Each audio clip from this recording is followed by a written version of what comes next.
Hi, I'm Charles with AniCap. Previously, a broke finance student named Yoga was given a card that allows him to withdraw absurd amounts of money.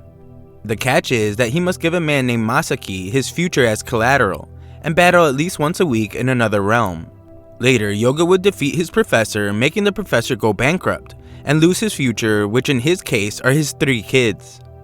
Yoga would then be asked to help destroy the financial district realm, but is told that he would have to destroy his mentor named Mikuni's organization.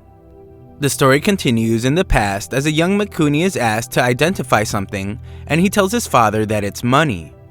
His father wants Mikuni to refer to him as president and agrees that it is undoubtedly money. However, when you bind it together, it stops being money and becomes power. Power that can move the world. After college, Mikuni abandoned himself to follow in his father's footsteps, and explains that, put simply, his father is a networker. He created strong bonds with other people, and they all support each other. Later, Mikuni visits his very sick sister in the hospital, and she wonders if he will quit music. He explains that very few people can make a living with their dream, and he isn't one of them. A doctor explains that things are getting worse for his sister, so Mikuni doesn't hesitate to begin preparations to have his sister transferred to America. Soon after, his father's business begins to falter and go bankrupt. Other members of the board want to sell, but Mikuni's father wants them to stay composed. Mikuni agrees with his father, but is horrified when his father reveals that he has cancelled his sister's transfer to America. He did it because there is no guarantee that she will be saved, and if she dies, it won't affect the company. Mikuni can't believe what he is hearing, as he states that he will send her with his own money, but finds that he is not allowed to leave and put under house arrest. After some time, he is taken to see his sister as her condition has gotten worse, and she believes her transfer was cancelled because her condition was too bad. She expresses some relief, however, as she didn't want to leave Japan. This is because, for Mikuni, his life will go on, but for her, she might go to sleep and never wake up again. Every moment is precious to her, so instead of spending time on a fruitless effort abroad, she would rather spend it with him. She wishes that this day, as it is now, could go on for eternity, but we learn that this is when she would lose consciousness, and to this day, she has yet to open her eyes. This is when Mikuni closed off his heart and threw himself into his work. Masaki would appear soon after, and we watch as Mikuni has his first deal while wondering why Masaki didn't appear sooner when he really needed him. Mikuni would then form a group that believes the city is just toying with them and ridicules them win or lose. He decides to toy with the city in return. We then get a glimpse into Michiu's mind as she points out how Yoga clearly wasn't meant for this. When backed into a corner, he simply acts on his feelings. The only thing he is certain of is how uncertain he is about everything. There is no one else in the city like him. Furthermore, an asset is an entrepreneur's property. For everyone else, that relationship is cut and dry, but for him, it's different. It is said that assets are the form that an entrepreneur's lost future takes. When he asked her about it before though, she reveals that she doesn't know much about how it works. She explains to us that assets don't normally care about the future, but since her entrepreneur does, she does as well. Yoga wondered if Michiu could have lived in the real world at one point, but she explains that she is fine just as she is, since she has such a weird boy around all the time to keep her entertained. They meet with an old opponent so Yoga can ask how his asset represents his future, but the man has no clue either. Nearby, a man is harassing his own asset, but Yoga is told not to let it bother him. The two leave as Yoga explains how he doesn't act very often, and realizes it's because he fears getting hurt. Just then, he takes Michiu's hand and returns to fight the man that was harassing his asset. Afterwards, Michiu wonders why he did it, and he explains that he didn't think it was okay to snap when he was initially upset. However, after talking to her, he changed his mind. Later, Michiu is curious when she sees 2 people kissing, and Yoga must explain that it's what 2 people that like each other do. She wants to try it, but Yoga explains that she has to do it when she has 30 times the amount of feelings that she has for him right now. Yoga admits that he doesn't know what it feels like, and agrees to kiss her when she feels 30 times more. Afterward, Yoga notices that some high-rise buildings are missing and points out that things have been changing since he started going to the other realm, so the driver explains that it would be easier for him if he just convinced himself that it's just his imagination. Elsewhere, Mikuni points out that another financial district will soon go bankrupt, and a guild member wonders if it's true that if a financial district goes bankrupt, its country disappears. Another guild member reveals that it is true as he tells a story about how a South American country once disappeared. Elsewhere, Jennifer walks the streets in the real world and points out how such a big city is now so unpopulated. The country seems to be in its dying days, and she meets with the informant. He reveals that someone in Mikuni's Starling Guild is close to defecting, and she offers him money to convince the person to do it. He offers her information on Yoga's asset as she seems to have something to do with Yoga's father, but she isn't interested. In class, Yoga notices something strange about his classmates, and everyone seems to be acting strangely. This appears to be happening everywhere, but Mikuni isn't worried. They have only entered the next stage, and this isn't the end. Elsewhere, Yoga finds the professor who had his kids taken by the other realm because of bankruptcy, and explains that he has decided to take them back. He prepares to jump off the building as nothing else has worked, but Yoga stops him. The professor explains that he can't even read anything anymore since he can't focus on anything but the loss of his kids, and states that he really has lost his future. Yoga states that he will find a way to help and asks that the professor not take his own life.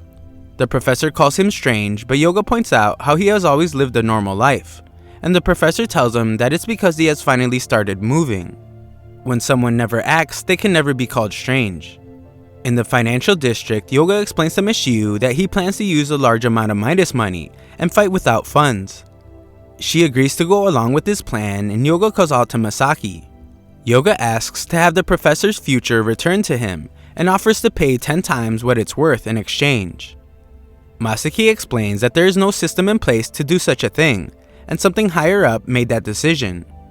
Yoga then goes to ask the informant about getting futures back, and he states that several people have tried but none have succeeded. He points out that reparations are a way to make things better, and he could just give the professor a couple million yuan for each kid, but Michiu thinks it's a horrible idea. At Mikuni's guild, Isaguri's tardiness causes a commotion, but Mikuni explains that he will just have to make it up with work.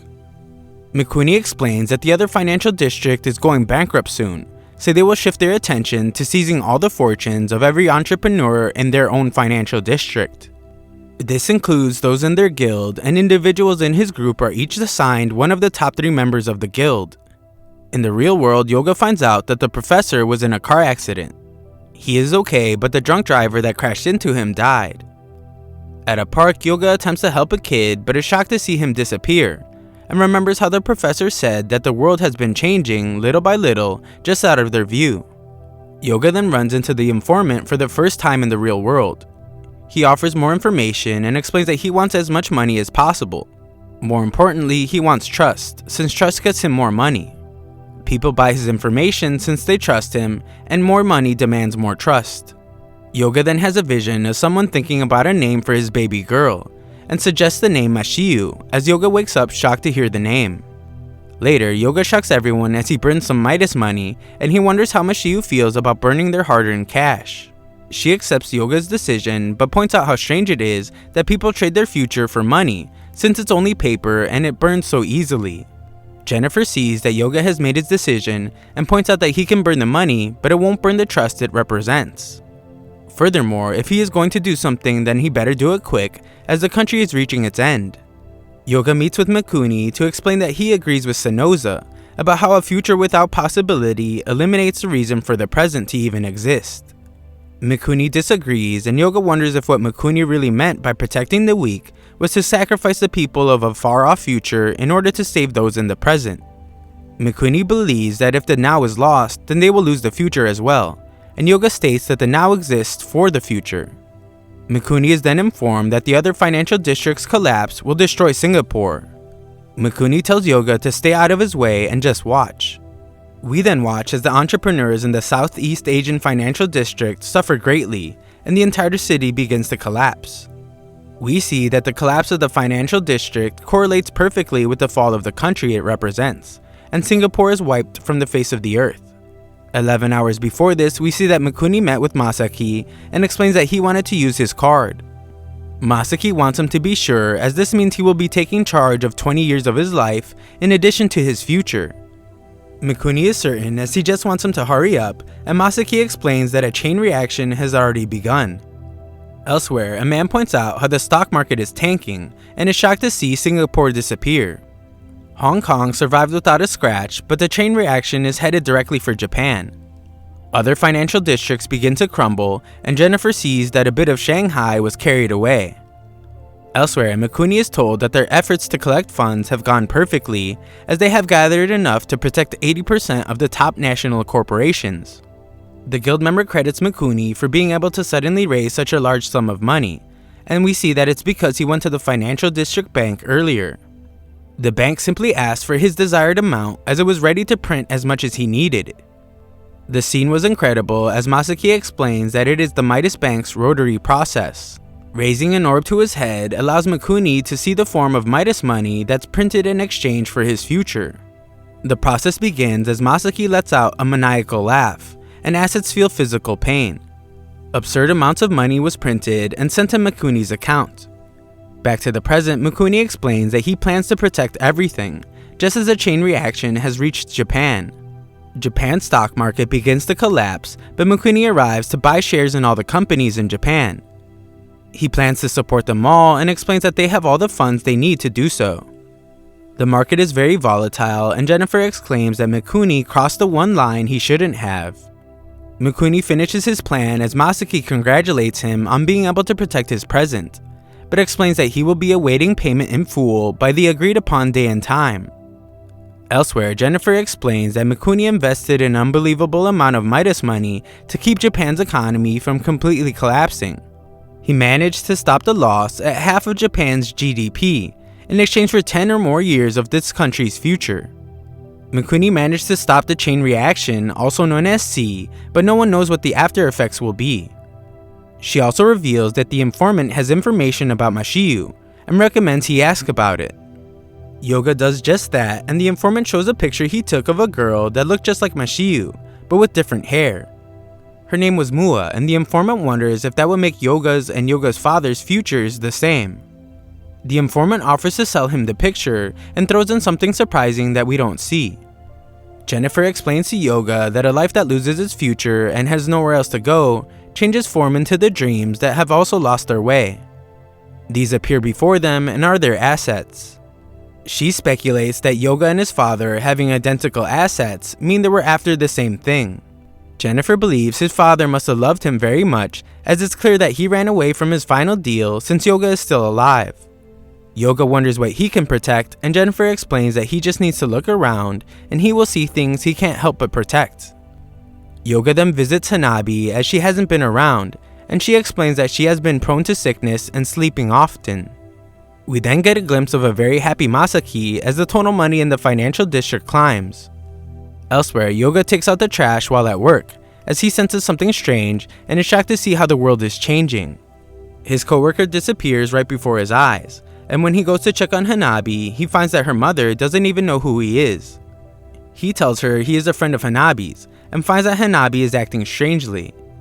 Yoga wonders if these are the consequences of Mikuni's actions, and we see that Mikuni understands that this is the payment Masaki spoke of. Yoga tells Jennifer that the consequences are worse than C, but she explains that while they might not be able to save the lives that have already been lost, they may still be able to save those lives that are losing their place now. Yoga then explains to Mashiu that he intends to save everyone's future, even hers. This means that she could become a real girl. Mashiu wants things to stay just the way they are between them though, and asks Yoga to finally kiss her. She explains that she definitely likes him 30 times more now than she did then, but Yoga just kisses her on the forehead. He explains that it is a kiss for someone important, but she is disappointed as it's not a kiss for someone you like a lot. We then learn that the birth rate has declined sharply as the number of newborns in the last week has reported to be as little as 3 nationwide, and Masaki couldn't be any happier. Thanks for watching part 3, 3,000 likes and I'll know you want a part 4. Also, all of the parts in a pinned comment below.